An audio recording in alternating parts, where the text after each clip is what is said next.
Who's taking care of your husband? I don't know. He could be dead. Have you talked to him? No. What's his take on all this? Well, he's worried about himself. He's dying. And there's nobody there for him. What's wrong with your husband? His kidney cancer, his kidney stones in the other kidney, he has a blockage between that and his pancreas. They think the cancer spread to his pancreas. He has a leaking heart valve. He has ulcerative colitis and Crohn's. He has skin cancer. Russ, how old is he? 70. Well, in the beginning of this, Rose, we made it to where you would not go to jail and you were going to take care of him. I know. Unfortunately, the only thing that is going to speed this up is if we get guilty verdicts or guilty pleas.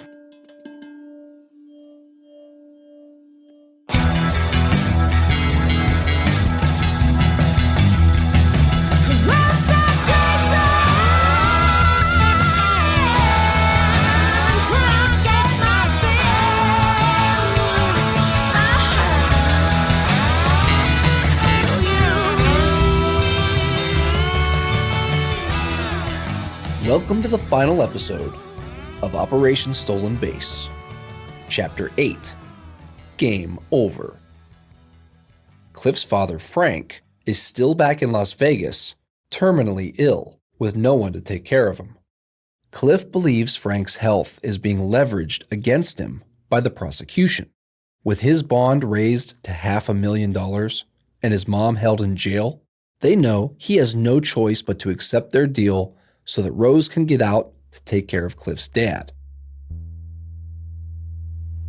Let me back it up. Was he aware of the memorabilia fraud? Just let me collect my thoughts for a second here. I mean, there was no way of not knowing what was going on with the autograph business, because once I moved them out to Vegas, my first couple months living in Vegas, I lived with them. Not that he wasn't aware beforehand when we were living in Youngstown, but it's just in his face, so, but with my father, it was never talked about.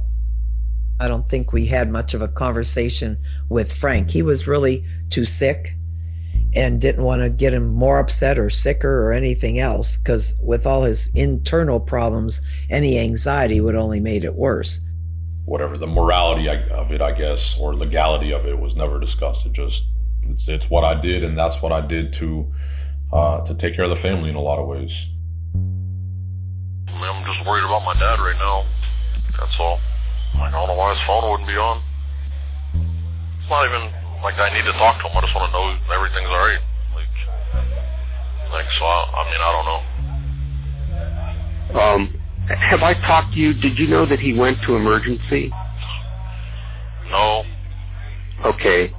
Wednesday or Thursday last week, he went to emergency. He was weak. His legs were weak, and so he called an ambulance, and they came and took him. He was in the hospital for, I guess, for a day and a half, maybe 2 days, and then they released him. But he's more concerned right now because he got a letter that they were going to shut the electric off tomorrow. Sitting behind bars over 1,800 miles away, Cliff worries about his dad until he's finally able to reach him over the phone. Hey, can you hear me? Just barely. How you doing? Who is this? EJ? Huh? Who is this? Cliff, your son. Huh? Cliff? Yeah. How'd you be able to call me? Just don't worry about it. Well, I think you're hell here. The damn bills are piling up and stuff. I'm trying to do the best I can with it. Are you doing all right? I'm fine, okay? You sure? Yeah, Percy's trying to get me out next week, but I don't think I'll be able to come back to Nevada. Here, I gotta go. I'll call you again tomorrow when I have more time, okay? Okay, I love you. I love you too, alright? Okay, bye-bye. Alright, bye. Cliff's attorney, Percy Squire. One of the things that was motivating Cliff was his father was very ill, and his dad was back in Nevada. And the case was requiring Cliff to stay in Ohio, and then there was the issue with his mother was also a defendant in the case. She was used in the case in order to coerce Cliff to plead. They pressured him. If my mom doesn't get out, they're going to lose the house. Like, 'cause if mom... So what do you think? Your mom would be okay with you taking a 4-year deal, or for you guys to just wait it out until trial? She'll be out eventually. I mean, she would tell me to wait, but I know she would. I'm probably more concerned about my dad than she is. He shouldn't be living alone. Like, can't take care of himself. What are you thinking? Unless I can get somebody to go take care of my dad. Either I get somebody in Vegas to take care of my dad, or I don't have a choice. Like, I mean, I'm not just going to leave my dad there. So you're given an ultimatum. Plead guilty to these 8 felonies or your mom stays in jail. Yeah, absolutely. And that ultimatum didn't just come from Marty. You know, my mom had heard Judge Sweeney say that she's sick of this case and that she can just sit in jail, speaking about my mother. You know, I'm in a room in the courthouse. She walks through the hall saying, I don't care. I'm tired with this case. She could sit in jail. Cliff would not have done this if they hadn't put his mother in jail, was my impression. It was a wrap at that point. When they put his mom in jail, I think he was going to just do what he needed to do. The final plea negotiations, I sit down with Marty. You know, basically it comes down to my mom gets out of jail. I get out of jail awaiting sentencing, which is all based around going home to see my father. You know, it's back to the original plea deal from almost 2 years earlier. 1 count of engaging in a pattern of corrupt activity in exchange for a plea deal to 3 to 7 years. The next morning I show up in court and, you know, once again, pretty standard to negotiations with Marty Desmond. I show up and I have Percy Squire tell me that we have a problem, which is basically I have to plead guilty to the additional 7 felonies. Once again, Marty Desmond. We're in the courtroom, and after a while of just hearing his lawyer and him just chirping, I turned to my co-counsel. I said, I'm done. Let's go. So I grabbed my jacket, I put it on, I grabbed my bag, and I'm walking out, and his lawyer says, hey, boy, where are you going? That is laughable. Now, I call him boy. That's laughable. I don't like when lawyers make things personal. Percy made things personal. I had nothing against him. I didn't even hardly know Marty, so I didn't make it personal. But on the other hand, I did not want to just ignore the fact that I felt like he violated Cliff's rights when he said he confessed, nor did I think it was appropriate for him to use these. I didn't think he should have put Cliff's mother in jail. I thought that was awful. And that was done strictly to pressure her, to put pressure on Cliff. For him to retaliate against her because he didn't like what he thought she was going to say if he put her in the grand jury room, I thought that was terrible, especially knowing that his father was terminally ill. That was a violation of his rights. So when you say you make it personal, I have to say who violated his rights. And of course I'm trying to get my client a better deal.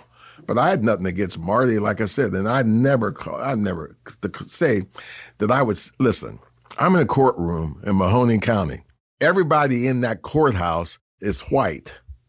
I'm the only black guy in there. And I guess I'm going to sit down in Judge Sweeney's courtroom and call some white guy boy. That defies credulity. That doesn't even make sense. That makes me think Marty's not truthful. What happens as soon as he pleads then, as far as his mother goes? Oh, they let her out. Once he agreed to plead, they let her out. Again, without a probation violation hearing, again, my mother never went in front of the judge, sat in jail for over 2 months on a probation violation, and never saw the judge once. She gets out the next morning after I plead guilty.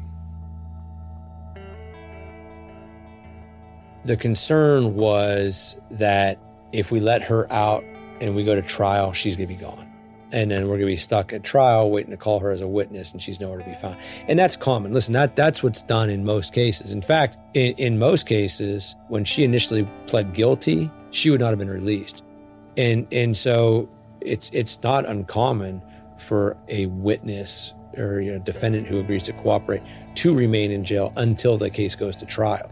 there was no need for a trial because he pled guilty. Well, once he pleads guilty, we don't need her anymore as a witness, and so there's no reason not to allow her out. Let's hear from Detective Brian McGivern. I don't think his mom was used as a bargaining chip. She had an attorney. She got legal advice to what she was doing. She admitted that, in an interview, yes, this is what I'll testify to. And then she later backpedaled. And we were trying to get her, just tell the truth. We don't want to send you to prison. Why do you think she didn't cooperate? She wanted to protect Cliff. You a parent? I am. Do you relate to that at all? No, because I don't commit crimes with my kids. Did you want to send Cliff to prison? For what he did, yes, he needed to go to prison. What's your emotion? Are you defeated? Have you lost? Have they won? What's going through your head? At that time, December 2016, there's really so much going on with my father's healthcare and the decline of his health. I'm really just concerned with getting home and kind of seeing my father.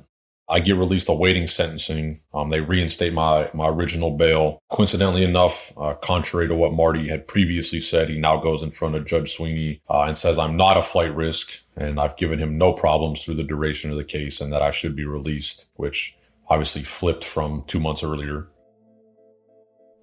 When was the last time you saw your father?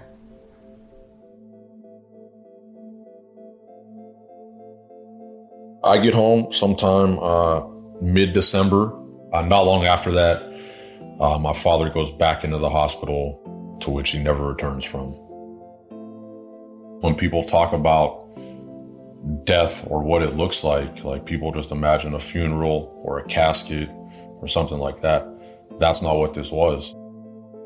It's tubes going in and out of every orifice of someone's body. It's his legs and his arms being so swollen and full with pus that it's actually oozing out of his pores. It's his hair falling out and his eyes rolled back in his head and blood clots in his leg to where his foot had turned black and would have needed to be amputated. There's images in my head that I'll never shake. Because I watched my dad die for 70 days.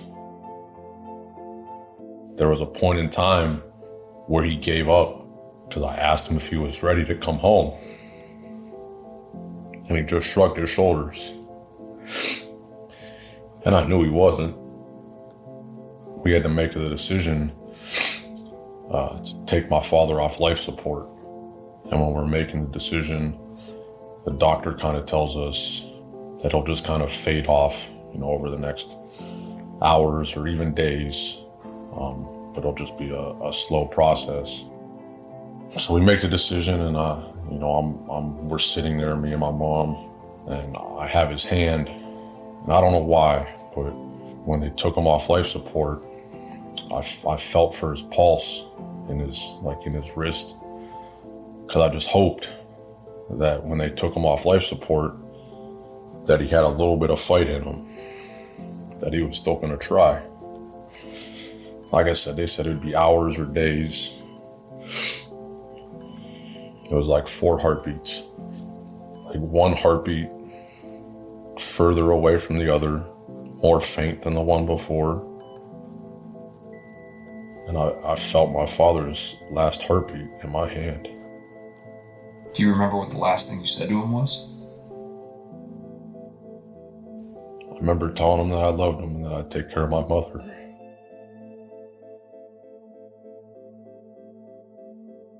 I'm not going to say how much longer my father had because he was in bad health, but this case and the way he was prosecuted played a huge part in his death at the time it came.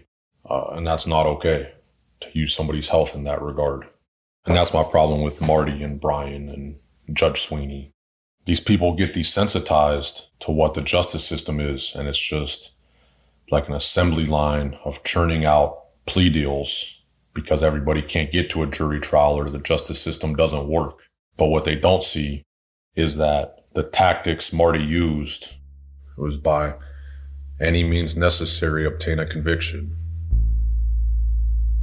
This situation they knew was coming.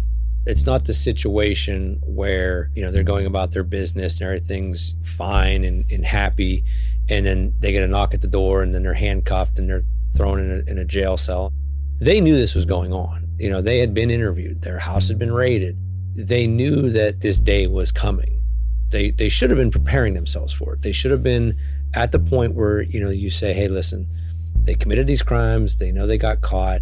Now's the time when you start trying to make arrangements, atone for what you did. And they didn't do any of that. And so, if you look at, like, say, for instance, Mahoning County, at the time these cases were going on, they had about 1,500 to 1,700 cases a year, 5 courtrooms. So that being said, you can't go to trial on every single case. You just can't. I mean, there's just not a lot of time. And so you do have to ultimately work out plea agreements. Otherwise, the system would just grind to a halt. If that docket's not moving, you've got speedy trial issues, you've got all sorts of questions. And when someone is pushing back, then there are different things they do to force them to plead. But they're not supposed to do that. But that's what happens. That's the reality of it. Marty is a good lawyer. He's smart. He knows how to engage in this behavior that I'm complaining about. That comes from experience. That comes from somebody knowing how to do their job. That doesn't mean that what they're doing is constitutional. Walk me through the day of the sentencing.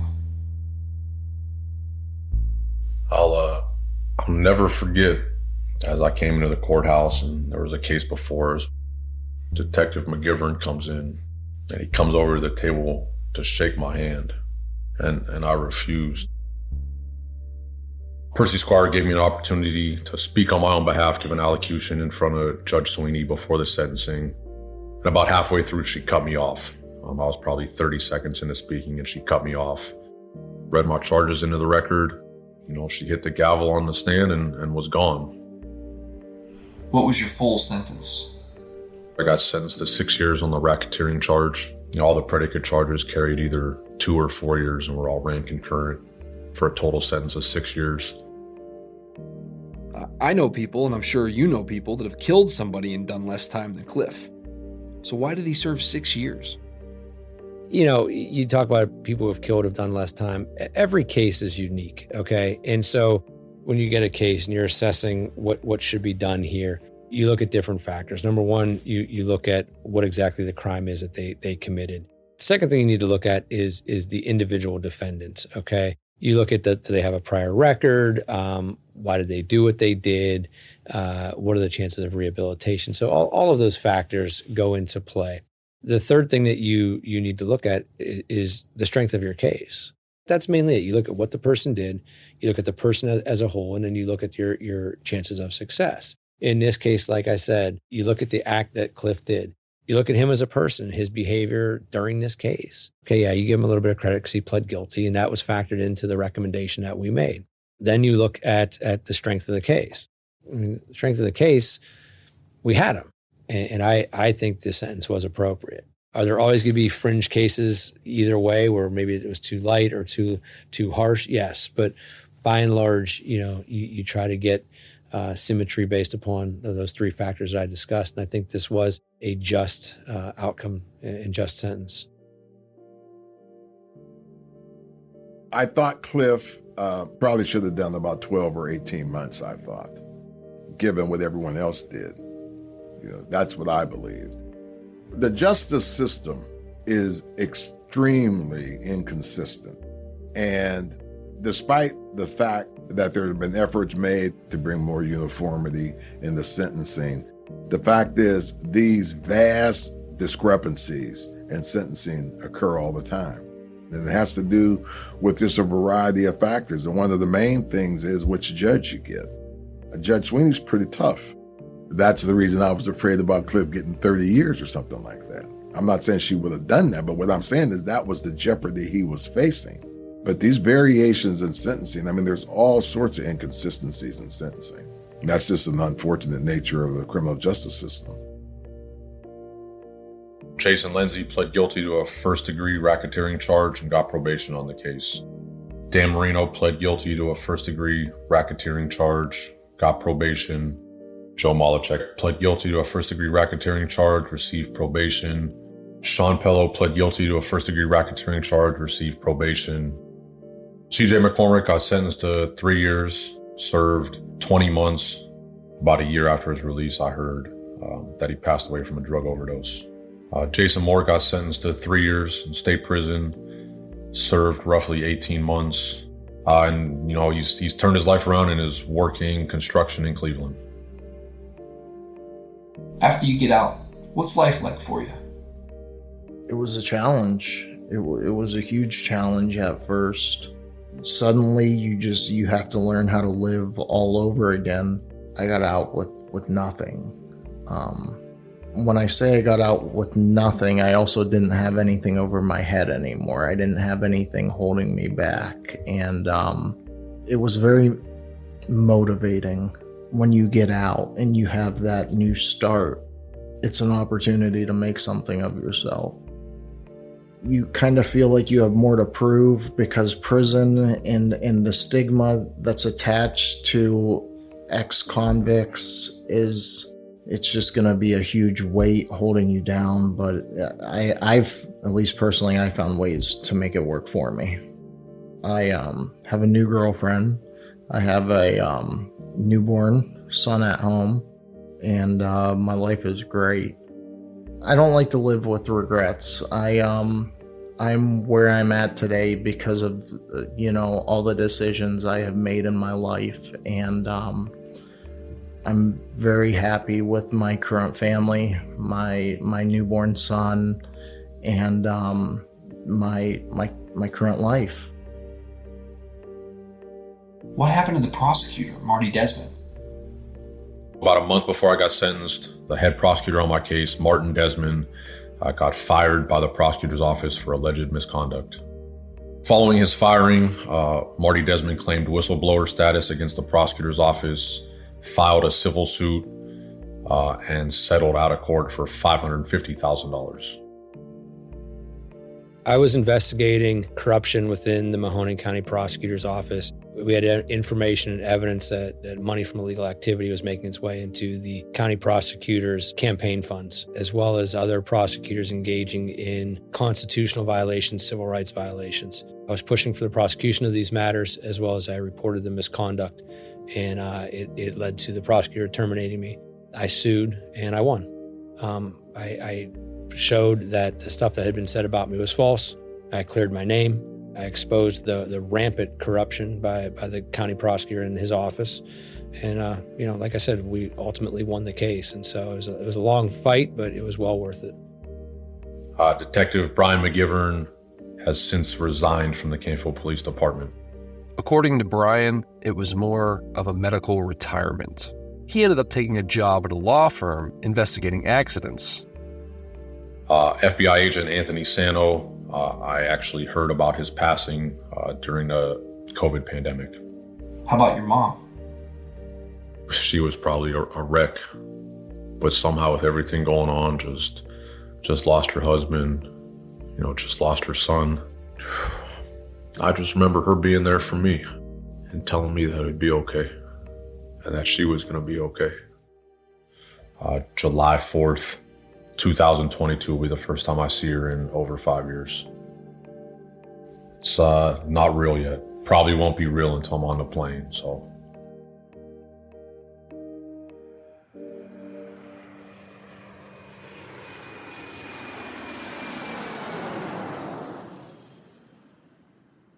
All right, Cliff. The last time we talked to you, you had something around your ankle. How does it feel to be a free man? Been free almost 4 months. Life is good. I'm glad to be home, glad to be back in Las Vegas with my family. I don't think it really hit me until my head probably hit the pillow that night and I was kind of by myself going through my thoughts. So it was probably so overwhelming that it took some moments to become real. Did a little drive-by through the Las Vegas Strip just to kind of, just see the lights and really have it hit me that I was home.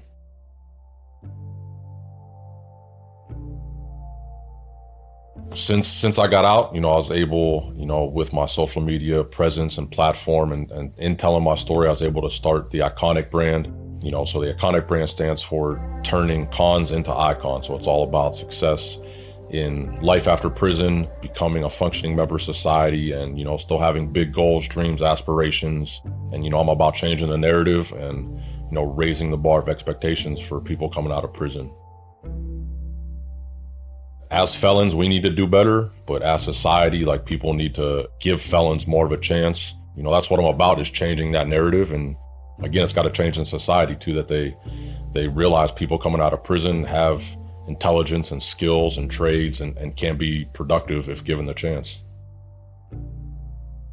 Now that he's out, Cliff wants to do big things.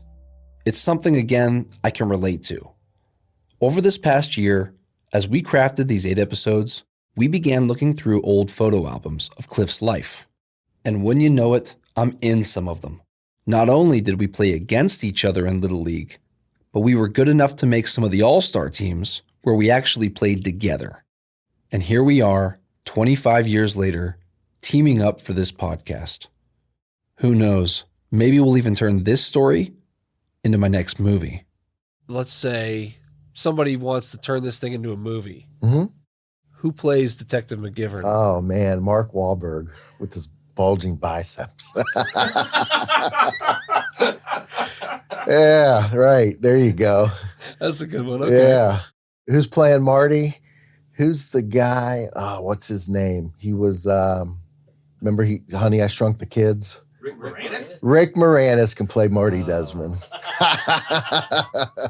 He'll love that. And the $1 million question, who plays Cliff?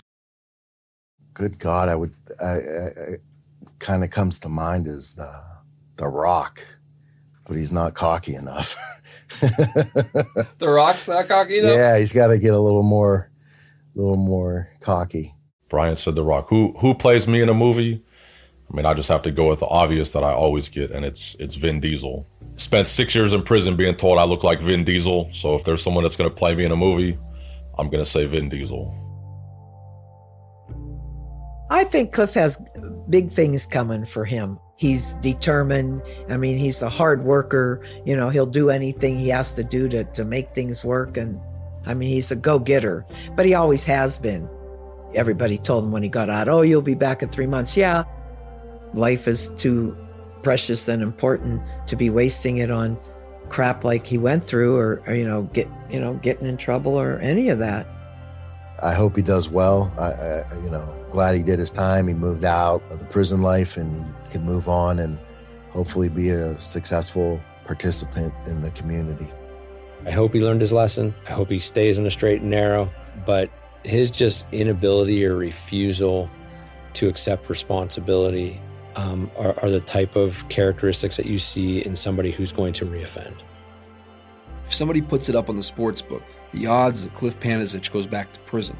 Well, my odds for success, they got to be about minus 10,000. So I challenge anybody to bet on failure.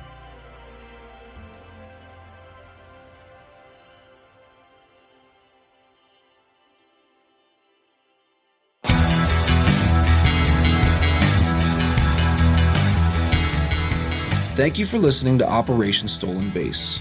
If you enjoyed it, please leave us a review. It goes a long way in helping people find the show. This episode was written by me, Johnny Ciccatelli. Story editing, mixing, and sound design by Kevin Skubak. Produced by Vince Tornero and myself. And a special shout out to the Vindies for our theme song, Chasin', available now on Apple Music.